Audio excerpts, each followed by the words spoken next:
بسم اللہ الرحمن الرحیم. السلام علیکم ناظرین, میں ہوں آسما چودھری اور آپ میرا وی لاگ دیکھ رہے ہیں اور کچھ بات ہوگی. کافی عرصے بعد ہم آپ سے ملاقات کر رہے ہیں اس پلیٹ فارم پہ. آپ نے دیکھا پاکستان کی سیاست میں بڑی تبدیلیاں, حیرت انگیز تبدیلیاں اس وقت ہم دیکھ رہے ہیں. خصوصاً ہم بات کریں گے الیکشن کے جو قریب ہیں اور بیلٹ پیپر پر نشان بلے کا ہوگا یا نہیں ہوگا. بڑی عجیب صورتحال ہمیں دکھائی دیتی ہے. لگتا ہے کچھ الیکشن کمیشن آف پاکستان بالکل ہی پرسنل ہو گیا پاکستان تحریک انصاف کے ساتھ. پوری حتمی آخری کوشش ہے ان کی کہ کسی طرح سے بھی بلے کا نشان بیلٹ پیپر پہ موجود نہ ہو. اگر دیکھیے ظاہری بات ہے لوگوں نے ووٹ ڈالنے جانا ہے الیکشن ڈے پہ. آپ دیکھتے ہیں پاکستان کا ووٹر نہ خواندہ ہے, ان پڑھ ہے, وہ ایک نشان پہ جا کے وہ ووٹ دیتا ہے. اگر اس دن یا اس سے پہلے بلے کا نشان نہیں ہوگا تو وہ ووٹر کہاں جائے گا. اور پاکستان کا پھر الیکشن کیسے آپ کہیں گے کہ فیئر اینڈ فری ہے, اور ایک بڑی میجورٹی والی پارٹی جس کی 70% یا 80% پاکستان کے اندر نمائندگی ہے یا لوگ ان کو پسند کرتے ہیں, اور ان کو آپ الیکشن سے ایسے باہر کرنا چاہتے ہیں, تو اس میں بہت سارے سوالات اٹھیں گے. انٹرنیشنل آبزرورز کو آپ کیسے کنٹرول کریں گے, بیرونی جو ادارے اس پہ لکھے جائیں گے ان کو آپ کیسے کنٹرول کریں گے. ابھی تو ایک دی اکانومسٹ میں عمران خان کا آرٹیکل ان سے سنبھالا نہیں جا رہا, کروڑوں اس کے ویوز ہو گئے, کروڑوں لوگوں نے اس کو ابھی تک پڑھا, آگے سرکولیٹ ہوا, اور جو باتیں خان صاحب نے اس میں کی وہ اپنے جلسوں میں بھی کرتے رہے. اور مجھے سمجھ نہیں آتی کہ بڑی مذاق خیز لاجک دی گئی ہے کہ گھوسٹ آرٹیکل ہے, یہ جیل سے آرٹیکل باہر کیسے آ گیا. حالانکہ مجھے یاد ہے میاں نواز شریف صاحب یا مریم نواز جب جیل میں قید تھی, ہر ہفتے اڈیالہ جیل میں 20 سے 25 صحافی ان سے ملنے جاتے تھے, وہ لسٹ وہاں دی جاتی تھی اور باہر آ کے ایز اٹ از ان کو رپورٹ کیا جاتا تھا, اور اگلے دن سٹوریز بنتی تھی, لیڈ بنتی تھی, کالمز آرٹیکلز لکھے جاتے تھے. تو خان صاحب پہ ایسی کیا پابندی ہے, ان سے تو کسی بھی صحافی کی کوئی ایسی رسائی نہیں دی جاتی, ملنے نہیں دیا جاتا. اور حالانکہ جو ان کے اپنے لوگ آتے ہیں تو وہ ان کو پوائنٹس بتا سکتے ہیں کہ جی یہ پوائنٹس آپ اس پہ لکھ کے بھیج دیں. تو بڑی عجیب قسم کی جسٹیفیکیشن آتی ہے کہ جی جیل سے کیسے لکھا گیا, باہر نہیں نکل سکتا تھا آرٹیکل. کیا وہ آپ پرانے زمانوں میں رہتے ہیں کہ وہ پرچی پہ لکھا جائے گا, وہ پرچی 10 لوگوں کے ہاتھ جائے گی اور وہ پھر آگے پہنچائی جائے گی.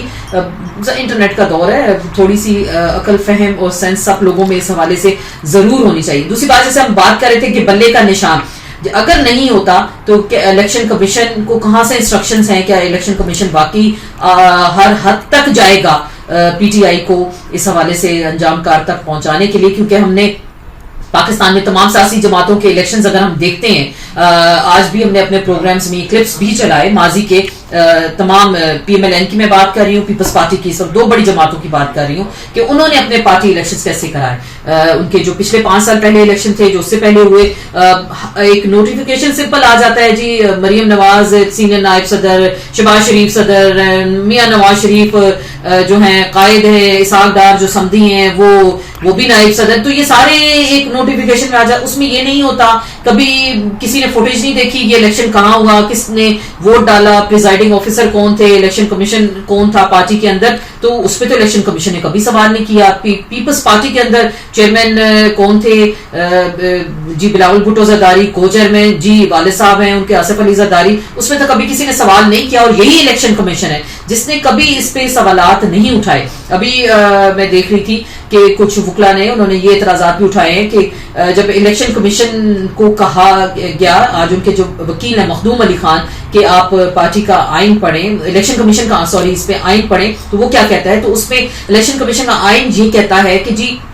انتخابات سے 2 سال, جنرل الیکشن سے جو انتخابات ہوتے ہیں پاکستان کے اندر 2 سال پہلے کسی پارٹی کو آپ باؤنڈ نہیں کر سکتے, انٹر پارٹی الیکشن کرائے جائیں. تو اس حوالے سے تو یہ جیسے مروت صاحب نے کہا نا پروگرام تو بڑھ گیا, تو یہ مجھے لگتا ہے یہ لاجک دے کے بھی انہوں نے خود اپنے کیس کو ایک سائڈ پہ کر دیا. تو دوسری عام بات ہمیں جو اس کیس میں نظر آئی, ججز کے مائنڈ سیٹ, بڑا وہ عجیب قسم کے سوالات پوچھ رہے ہیں جی پشاور میں کیوں کیا آپ نے, اسلام آباد میں کیوں نہیں کیا, کرکٹ گراؤنڈ میں کیوں کیا, کسی کنونشن میں کیوں نہیں, یا آپ نے پولنگ کرائی, لوگوں نے ووٹ کیسے ڈالے, پرچیاں کیسے ڈالی, ان پوسٹ کیسے ہو گئی, ایسے کیسے ہو سکتا ہے کہ مقابلے میں کوئی نہ آئے. تو چیف جسٹس صاحب کے لیے بھی عرض ہے کہ یہ آپ باقی پارٹیوں کی بھی تشریح منگوا لیتے کہ انہوں نے اپنے نے الیکشنز کیسے کرائے اور ان کے کیسے ان اپوزڈ ہو گئے. اگر ان کے ان اپوزڈ ہیں تو ان کے بھی جائز ہیں. تو دیکھیں آئین قانون تو سب کے لیے ایک جیسا ہونا چاہیے اور انصاف ہوتا ہوا ہمیں دکھائی دینا چاہیے. اگر یہی اس طرح کا انصاف کا لیول رہا تو پھر الیکشن آپ شفاف نہیں کہہ سکتے. اگر آپ کو یہی جلدی ہے کہ 8 فروری کو الیکشن ہر حال میں کرانے ہیں, پتھر پہ لکیر ہے,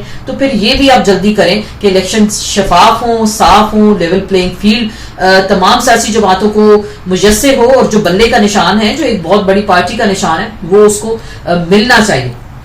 دوسری عام بات جو میری نظر سے گزری, جسٹس اعجاز الاحسن کا استعفیٰ ہو گیا, مظاہر علی نقوی کا. یہ وہ ججز تھے جو نون لیگ کو انہوں نے خاصا ٹف ٹائم دیا. مریم نواز کی آپ کو تقاریر یاد ہوگی, جلسے میں انہوں نے ان کے نام لے کے تصویریں لے کر چلائے اور بتایا گیا کہ ہم آپ سے بدلہ لیں گے اور ہم انصاف کے پلڑے ضرور برابر کریں گے. اور دیکھیے سب کچھ ویسے ہی ہو رہا ہے, لگتا کچھ ایسے ہی کہ فرمائشی پروگرام چل رہا ہے. میاں صاحب لندن سے اٹھتے ہیں, چلتے ہیں, پہنچتے ہیں, اور اس کے بعد سے لے کے اب تک ایک پراپر فرمائشی پروگرام چل رہا ہے. جیسے جیسے کہا جا رہا ہے اور وہ چیزیں ان کی نظر میں پیش کی جا رہی ہیں اور ان کو نذرانے کے طور پہ سب کچھ ہم دیکھ رہے ہیں. تو بدقسمتی ہے پاکستان کی اس نظام کی اور انصاف کے نظام کی. اگر ہم بات کرتے ہیں اور اس طرح سے ججز استعفے دیں گے, اور انہوں نے چیف جسٹس آف پاکستان بننا تھا 8 مہینے بعد, تو ایسے معاملات ہوں گے تو پھر تو دیکھیں سوال اٹھے گا. معاشرے کے اندر آپ لوگوں کو بند نہیں کر سکتے, جبر نہیں لوگوں پہ کر سکتے,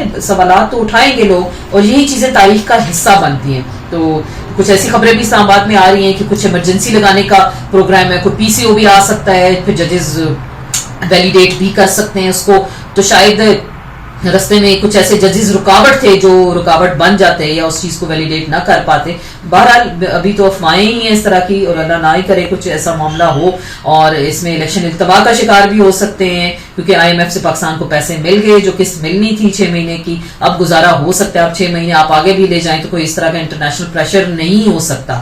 بہت ساری چیزیں دیکھتے ہیں کہ معاملات کہاں جائیں گے. ہماری نظر ہے ہر خبر پہ, ہر چیز پہ, اور آپ کو ضرور اس حوالے سے آگاہ کریں گے. آپ کے فیڈ بیک کا انتظار رہے.